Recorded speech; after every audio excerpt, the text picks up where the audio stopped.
Well, hi folks, and welcome to the channel. I'm Lee, your old-hammered host. Today we're going to wax nostalgic about the classic Beaky Space Marines introduced way back in 1987 in Warhammer 40k Rogue Trader. So, 1987, so that would make Beakies around 35 years old, which is pretty crazy if you think about it. Anyway, plastic Beakies were the first Warhammer miniatures I ever purchased. And if it wasn't for them, it's doubtful I'd still be talking about Warhammer 30-some years later. Now, the Beaky Space Marines started getting phased out in the early 90s, but since there's a new incarnation of Beakies just around the corner, I thought it'd be fun to take a few minutes and look at some classic Beaky nostalgia from the Rogue Trader era. So Games Workshop has announced the upcoming release of a new edition of the Horus Heresy, and so that's going to unleash a deluge of new models, including a reimagining of the classic Beaky, otherwise known as the Space Marine in the Mark VI Corvus armor. Beakies feature quite prominently in the Horus Heresy cinematic trailer, so I would imagine they're going to be prominent on both sides of the conflict. And frankly, I think it's a great idea. A lot of people, myself included, have nostalgia for the old Beakies, so this is kind of a cool way of slipping them back in the 40k timeline without having them compete with Primaris and some of the other current stuff. I do hope that GW is going to scale up the new Beakies, however, since the originals are somewhat dwarfed by modern orcs and other adversaries. So we want bigger Beakies in the 30k universe. So let's travel back to where it all began with Warhammer 40k Rogue Trader 1987, featuring the classic cover art by John Sibbick, which for a lot of folks was their first exposure to the 40k universe, and what an introduction it is. Here we see Beaky Space Marines making a last stand, back to back, and blazing away at some unseen foe.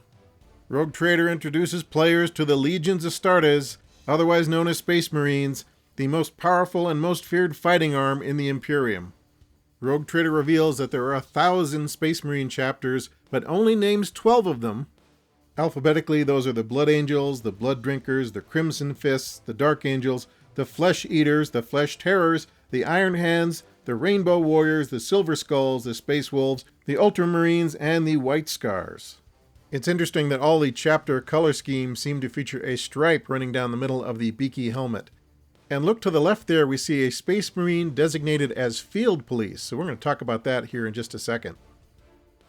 So in the days of Rogue Trader, the Space Marine recruiters were looking for true aggression and psychotic killer instinct, so they plucked a lot of recruits from feral worlds or deep within hive cities.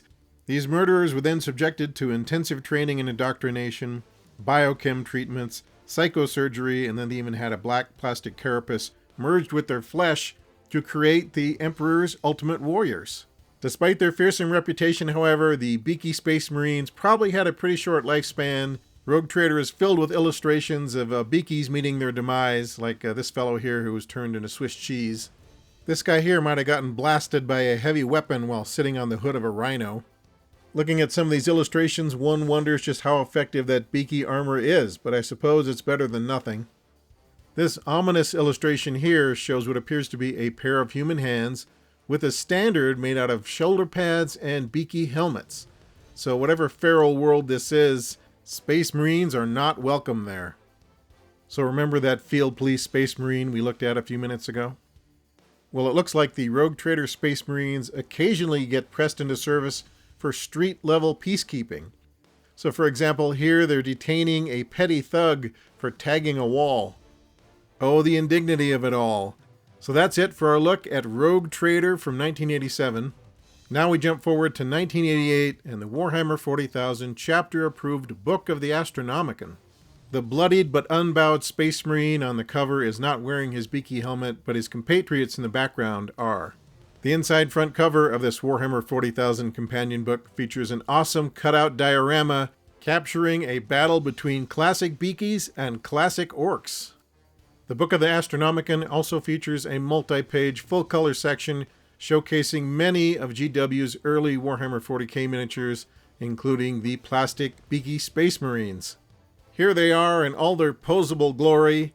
I bought a box of these Space Marines back in 1988 or 1989, and they were the first Warhammer miniatures I ever purchased, and a few of them are still in the collection today. They survived several moves over the years. I forget what I spent in US dollars back in the day, but it says here you could get a box of 30 Marine models for just under £10 or buy a single sprue for 60 pence. Those were the days we didn't know how lucky we had it. Here's a page showcasing the metal Imperial Marines that were available at the time. I'd like to have a few of these as well. A lot of these guys are named, so there's Brother Stalker, Captain Reese, Brother Shear, Captain Huron Grimm, Brother Angst there in the green. You'll notice some of the weapons look a lot different than in the plastic box set. There's an ex-Brother Marine there on the right, Brother Dixon, Brother Lestrade, Brother Anderton, Brother Lustgarten, Communications Officer Kendall, he's pretty unique, and then Brother Taylor and Brother Thaw. If you look toward the top of this page, you'll see a couple of Imperial Space Marine jet bikes, as featured in White Dwarf issue 96. Now, I think these were designed to be compatible with the plastic Space Marines, so you got the bikes and the flight stands, but if you wanted riders, you had to use your own Beakies. So I remember seeing the Warhammer 40k Devastators box when it first came out, and this was kind of a strange one. You got an Imperial speeder, you got a Tarantula mobile weapons platform, and you got a squat mole mortar, all in the same box. It was kind of a weird combination. So unlike the jet bikes, the speeder kit includes 2 Marines, which is good, and a heck of a lot of firepower, but I imagine that makes the speeder a high-value target, and those poor Marines don't even have a windscreen to protect them. And finally, we have 2 Beaky Space Marines on a Vincent Black Shadow bike with sidecar. It's nice to know that Vincent motorcycles have re-emerged in the 41st millennium and are doing their part to serve the Emperor. Next, we jump forward to 1989 and the Warhammer 40,000 Compendium, which is a collection of Warhammer 40k articles that were originally published in White Dwarf magazine, so it's pretty handy. Once again, Beaky Space Marines grace the front cover. These guys should be taking cover behind a barricade or something, but I think they prefer to fight in a big clump. On pages 4 and 5 of the compendium, we get a full-color illustration of Commander Nisk Ranthal of the Mentor Legion donning his Beaky armor. And then on page 32, we get a somewhat disturbing image of a Beaky medic tending to a fatally injured trooper. Let's hope the poor guy wasn't misdiagnosed.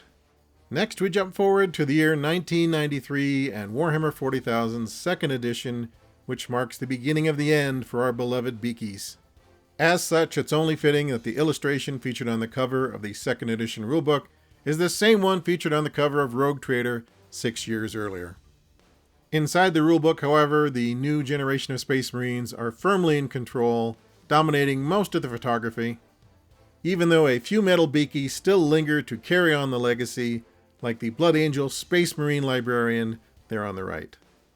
Alright folks, that's a wrap on our mini celebration of classic Beakies from the Rogue Trader era, and we heartily welcome a new generation of Beakies to the Warhammer universe. Be they traitor, loyalist, or undecided, we wish them the very best in their 30k adventures. So that's it for today folks, we hope you enjoyed today's video. Thanks as always for stopping by, we'll see you next time.